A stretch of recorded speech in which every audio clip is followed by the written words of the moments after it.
मैले पनि पाएँ पुरस्कार धन्यवाद मैले मात्रै पाएँ होइन साथी पनि पाउनेको छु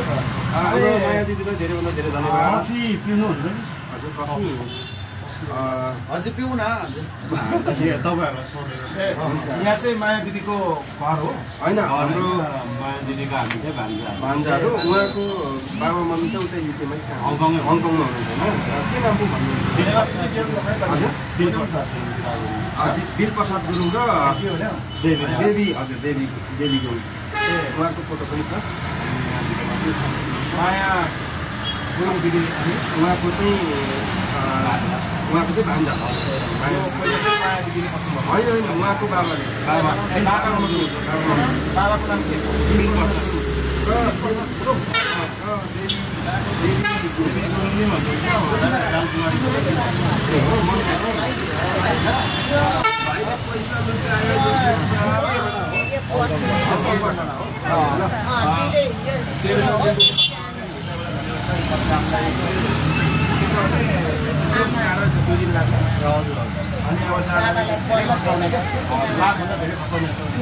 अब